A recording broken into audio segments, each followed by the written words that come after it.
사회적 분열 등 국가의 여러 문제 종식을 위해 금식하며 기도하는 한국교회 구국기도대성회가 열립니다. 전 세계 선교지 소식을 전해드리는 월드리포트입니다. 무심코 잘못 썼던 교회 용어들 어떤 게 있을까요? 최창섭의 100초 교회 용어 바로잡기입니다.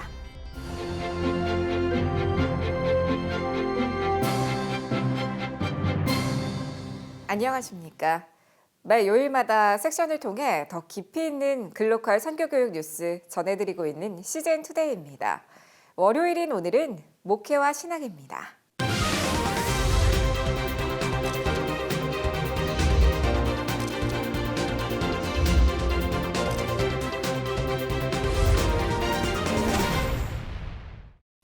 나라와 민족이 어려움에 처할 때마다 성경 속 인물들은 금식하며 울며 기도를 드렸는데요.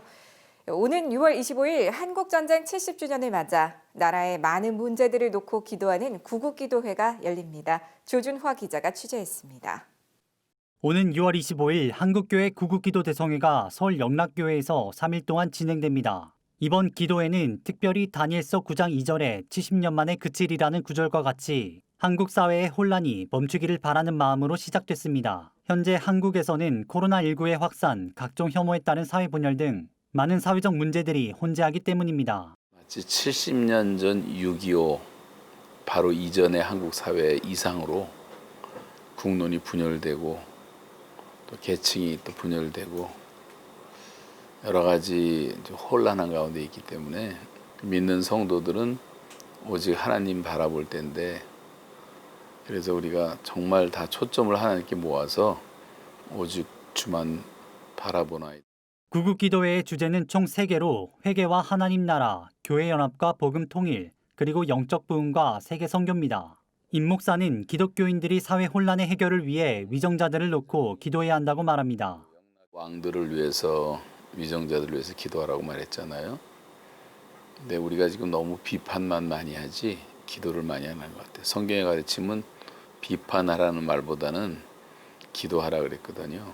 그러니까 우리가 정치에 참여할 수 있는 가장 바른 길은 하나님께 말씀드려서 하나님이 위정자들의 마음을 움직이는 거거든요. 이번 구국기도회는 금식을 기본으로 하며 새벽기도회, 간증, 특강 등 다양한 일정이 준비되어 있습니다. 금식을 한다는 거는 자기를 스스로 괴롭히는 거 아니에요. 그러니까 철저하게 우리 먼저 나부터 회개하고, 그리고 이제 한국 교회가 먼저 바로 서자. 금식이라는 건 비상 기도거든요. 지금 이제 구국이라는 의미도 있고 나라를 위해서, 민족을 위해서 기도한다는 뜻이 있고.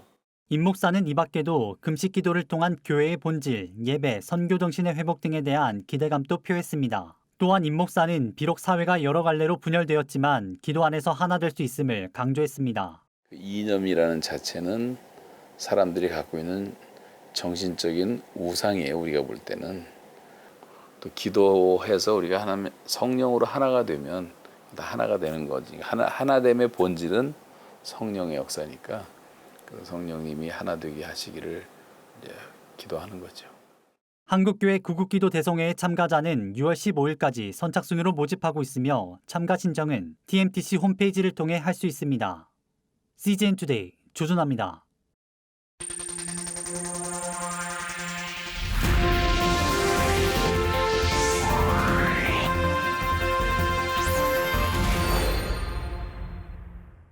전 세계 선교지 소식을 전해드리는 월드리포트입니다. 중국 정부의 홍콩 국가보안법이 홍콩 시민들의 거센 반발에도 통과됐습니다. 이 법안이 시행되면 반정부 활동이 전면 금지되고 중국이 공안기관을 홍콩 내에 설치할 수 있게 됩니다. 이에 이민을 고려하는 홍콩인이 크게 늘었다는 조사 결과가 나왔습니다. 홍콩 명보가 홍콩대 여론조사센터에 의뢰해 지난달 25일에서 29일 15세 이상 홍콩인 815명을 대상으로 조사한 결과 응답자의 37.2%가 이민을 고려하고 있다고 답했습니다. 응답자의 87.8%는 이민 고려에 현 시국이 영향을 미쳤다고 답했고 63.5%는 홍콩 보안법이 홍콩인의 자유와 권리를 침해할 것으로 우려했습니다. 종교 자유 역시 제한할 수 있을 것으로 보이는데요. 오픈도어 USA의 데이비드 커리 회장은 교회가 안전하지 못할 것이라고 말했습니다. Well, I was in Hong Kong in December. I can tell you the spirit of the people there is strong. But what you see is a growing oppression by the Chinese government on the freedoms of the Hong Kong people. And this is going to affect the Christian churches as well. When you look at what happens right now in China, over the last 6 years, China has readopted this no God system where they're pushing out churches. They're monitoring the churches that do exist. Even right now, many churches, it's illegal to have even Skype church in some of these areas where they're still locked down. That doesn't mean they're all being shut down or raided, but it means it's illegal. This is the kind of thing you may see very quickly in Hong Kong as China begins to impose the rules and the restrictions on religious freedom in China in the territory of Hong Kong. 커리 회장은 홍콩에서도 중국 정부가 감시 제도를 시행할 것이라고 경고했습니다. Well, here's what we're seeing. Some churches, not all, but some churches, you have to even give facial recognition. They keep score of how often you go to church. We know that there's some negative impacts, social impacts to how often you go to church. And they don't allow you to bring kids, for example. If you bring your child under the age of 18, will that affect their ability to get into a good school? Right now it does. Does it affect your ability to travel? This is a system that is very sophisticated. They can keep score of where you're going, what you're doing, and it will negatively affect you if you're a Christian. That could happen, and I expect it to happen in Hong Kong as China forces its rule upon them. 또 홍콩 민주화 운동에 크리스천들이 적극적으로 참여하고 있지만 중국 정부가 이를 교회 탄압의 명분으로 삼지 않길 바란다고 전했습니다. Well, China would like to link these two together because they want to have an excuse to attack some of the church leaders and so forth. Certainly, people of freedom come from all manner of faiths in Hong Kong. And from what I saw on the streets there amongst the protesters, it cuts across every part of life. The fact that Christian faith and theology is about an independent relationship with Jesus, and many of the other things that we take as human rights are rooted in the Bible, I think does make the cross-reference of values strong with the freedom fighters. But I don't think that we can say it's a Christian movement, and I hope that China will not use as an excuse to attack other church leaders and so forth. 마지막으로 홍콩을 위한 중보 기도를 당부했습니다. Well, it is a very unique culture. It's just something totally of its own making. I think we pray for these Christian leaders, for governmental leaders.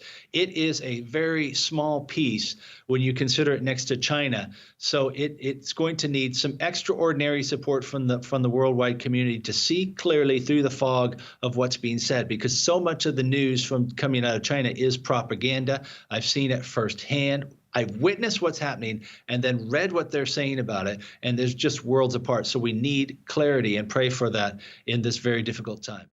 지금까지 CBN과 함께하는 월드리포트였습니다. 샬롬 우브라카.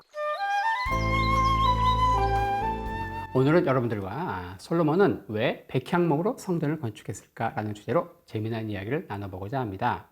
자, 백향목 하면 떠오르는 사람이 있죠. 바로 솔로몬입니다. 솔로몬이 백향목으로 성전을 건축했다 이야기가 열왕기에 굉장히 반복해서 이렇게 나오는데, 열왕기 기자가 이걸 자꾸 반복해서 쓴 거, 좋은 의도로 쓴 걸까요? 나쁜 의도로 쓴 걸까요?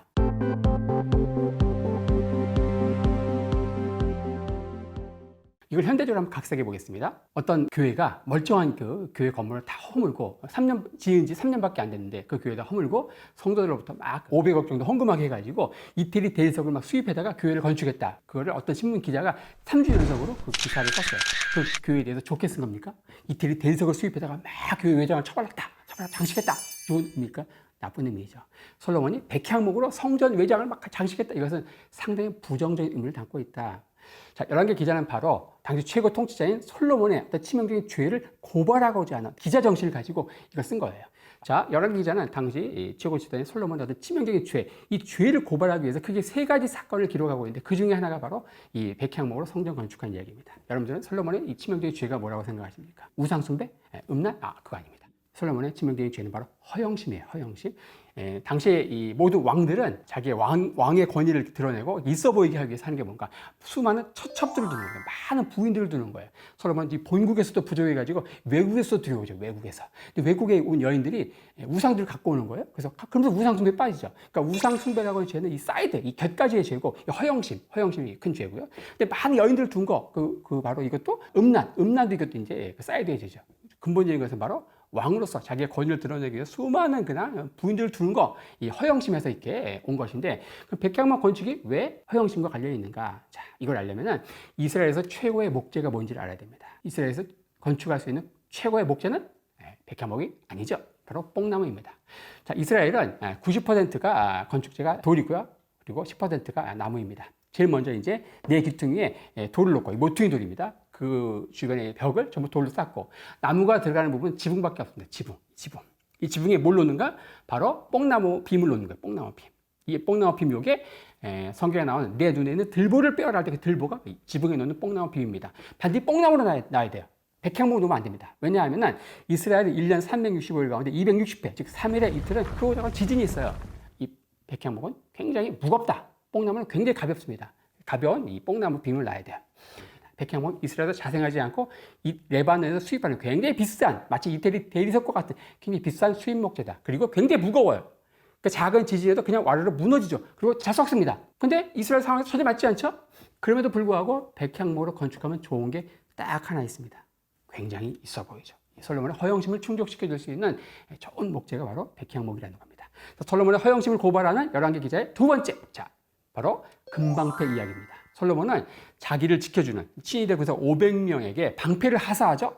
여러분들 상식적인 사람이라면 방패를 뭘로 만듭니까?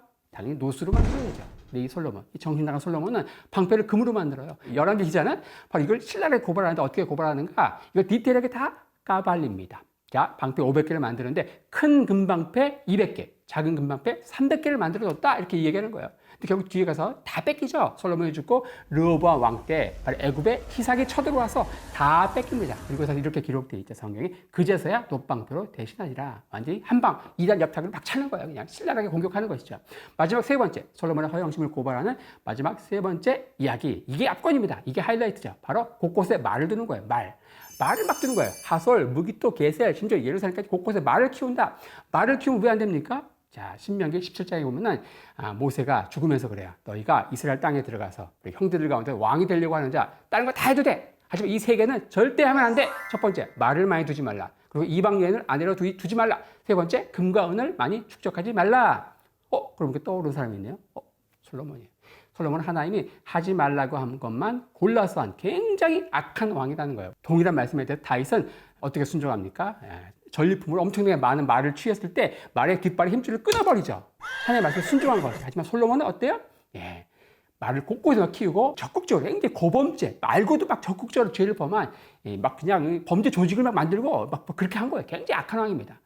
자, 오케이. 하솔, 무기토, 게셀, 여기는 말을 키우고 군사 도시를 만들 수 있는 굉장히 전략적인 도시입니다. 하지만 여기까지는 괜찮아요. 근데 결정적인 문제는 뭐냐? 예루살렘에서 말을 키웠다는 거. 이게 치명적입니다. 왜 그럴까요? 예루살렘은 해발 800m에 있는 산지예요. 산지. 말이 끄는 전차는 평야에서 요긴하죠. 산지 도시인 예루살렘은 아무 소용없거든요. 거기 두면 아무 의미 없어요. 그럼 왜 거기다 뒀을까요? 그 두면 뭐가 좋을까요? 역시 있어 보이죠. 굉장히 있어 보이죠. 솔로몬의 허영심을 충족시켜 줄 수 있는 겁니다. 바로 열왕기 기자는 솔로몬의 허영심이라고 하는 이 치명적인 죄를 고발하기 위해서 바로 첫 번째 백향목 건축 이야기, 두 번째 금방패 이야기, 그리고 곳곳에 말을 키우는, 심지어 산지도시에 말을 키우는 그런 이야기를 통해서 이 솔로몬을 굉장히 끝까지 따라가면서 추적하면서 고발한 사회 고발 프로그램인데 우리 이것도 굉장히 좋게만 생각하는 것이죠. 자, 우리는 지금까지 백향목과 관련된 이미지를 통해서 솔로몬의 어떤 죄, 우리가 지혜라는 이미지로만 이렇게 가려져 있던 솔로몬의 치명적인 허영심의 죄에 대해서 살펴보았습니다. 다음에 더 유익한 영상으로 여러분 찾아오겠습니다. 레이트라웃. 오늘의 단신입니다. 한국기독교교회협의회가 미국 경찰의 과잉폭력으로 살해된 조지 플로이드 사태에 애도를 표하며 미국 그리스도교 교회협의회에 연대 서신을 발송했다고 밝혔습니다. NCCK 국제위원회는 국가 권력과 제도가 모든 사람의 생명과 존엄을 소중하게 여기고 지킬 수 있도록 개혁하는 일에 미국 교회와 연대하겠다고 강조했습니다. 크리스천 포스트는 미국에서 가장 큰 장로교단인 PCUSA에서 작년에만 5만여 명의 회원과 120개 이상의 교회가 감소했다고 보도했습니다. 크리스천 포스트는 교세가 감소한 요인 중 하나로 PCUSA의 자유주의 신학 노선을 꼽으며 이 노선은 교단 내에 동성애를 허용하는 입장으로 이어졌고 결국 수많은 회원교인들이 교단을 떠나도록 촉발시켰다고 전했습니다. 예장합동총회 김종준 총회장이 6월 15일부터 20일까지를 국가와 교회의 회복을 위한 한국교회 특별 기도주간으로 선포하고 산하 전국교회의 동참을 호소했습니다. 김 총회장은 코로나19 때문에 기능과 역할이 축소되는 교회의 회복, 신앙의 열정, 다음 세대 회복을 위해 기도하고 경제활동이 정지된 일용직 노동자들과 소상공인, 자영업자들의 경제 파동의 회복을 위해 함께 기도하자고 전했습니다.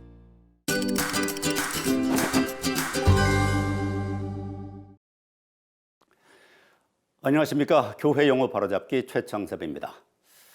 우리가 아는 대로 성전, 제단, 제물, 제사라는 말은 구약시대에 쓰던 말입니다.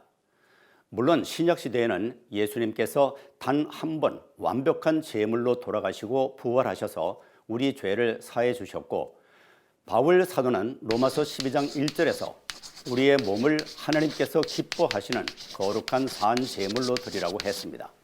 그러나 사도 바울이 로마서에서 말한 제물은 우리의 거룩한 삶을 뜻하는 말이지 우리 몸을 제물로 바치라는 말이 아닙니다.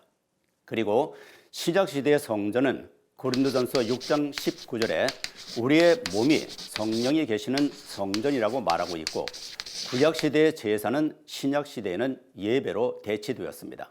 그런데 가끔 이상하게 믿는 사람들 가운데 교회당 건물을 지을 때 성전이나 성막 성전을 짓는다고 말하고 집에 제단을 쌓는다고 말하는 사람도 있습니다. 집에 제단을 쌓으면 짐승을 번제물로 바치면서 제사를 드려야 하지 않겠습니까? 우리가 아는 대로 구약시대에는 예루살렘 성전에서 제단 위에 제물을 태우는 것으로 하나님께 제사를 드렸습니다. 그러나 신약시대에는 우리의 몸이 성전이 되어서 히브리서 13장 16절 말씀처럼 좋은 일을 하고 서로 사귀고 돕는 일을 행하는 것이 제물이 되어서 그 제물을 하나님께 드리는 것이 바로 예배입니다. 한번 잘 생각해 보십시오. 이렇게 구약시대에 썼던 용어인 성전, 제단, 제물, 제사라는 말을 쓰는 교회는 대부분 이단입니다. CGN투데이는 미주, 일본에 이어 대만 CGNTV와 함께 코로나19 위기 대만을 위한 기도 캠페인을 진행합니다. 대만 현지에서 전해온 타이난 감리교회 첸지안중 목사의 영상 기도 편지로 오늘의 CGN투데이 인사드립니다. 함께 기도해 주시기 바랍니다. 시청해 주셔서 고맙습니다.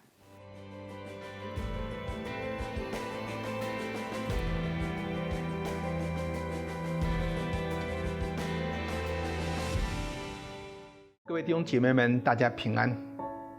相信这几个月来，我们被新冠肺炎的影响，让不管是台湾、全世界各地都受到很大的波及。我一直在想，为什么让这样的疫情会这么严重临到我们身上？圣经在哥林多前书10章13节说，若不是神所许可的，没有一件难处会临到我们身上。当我们在面对困难当中的时候，他总要为我们开条出路，能够让我们经历到神的恩典、神的同在。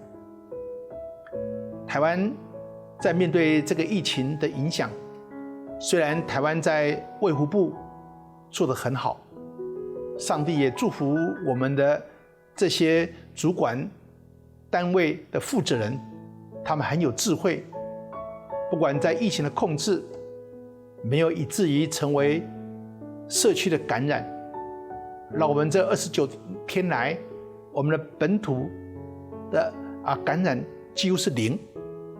当我们在为这些感谢的时候，我们要面对今天的教会，因为这2个月来，很多的教会用视讯的方式，以至于我们没有实体的聚会。我们知道人都有一种惰性，当我们不去教会，从家里看转播看这个电视、看手机的时候，很容易就让我们成为习惯。当人一旦习惯了，你要再改变它很难。但是我们没有忘记，教会实体的聚会，不单单来教会做礼拜，还更要紧的跟弟兄姊妹彼此的互动。所以台湾面对这几个月疫情的影响，很多的教会他们开始担忧，当疫情过后，我们要开始实体聚会的时候，很多弟兄姐妹他们就很可能不想回到教会，甚至有很多教会他们面对没有实体聚会，他们的奉献也减少了，事工的开销是一定的，所以就造成教会有很多的在经费上的不足。那今天台湾面对这个疫情即将要结束的时候，那我们要为教会有代祷。首先，第一个就让教会恢复实体聚会，求上帝把那感动的灵仍然在弟兄姊妹身上。他们渴慕不单来到教会敬拜我们的神，也渴慕来到教会跟弟兄姊妹有很好的互动。当然也要恢复我们的小组，让小组聚会能够照常进行。第二，虽然疫情已经结束，但是我们仍然没有忘记疫情过后我们的新生活运动，要常洗手、戴口罩，跟人有社交的距离。第三，我们也看到，过去我们认为我们可以彼此有太多的这样的一个亲密互动的关系，现在我们都必须保持要有一个一定的距离，我们要保持人跟人之间更多的关怀，因为过去我们戴了口罩，人跟人的距离好像被隔离了。我们要恢复人跟人彼此更多的信任，更多的互动。我相信神的爱仍在我们当中，请为我们这几件事情来祷告，让神的教会仍然看到有神的恩典、神的同在。阿们。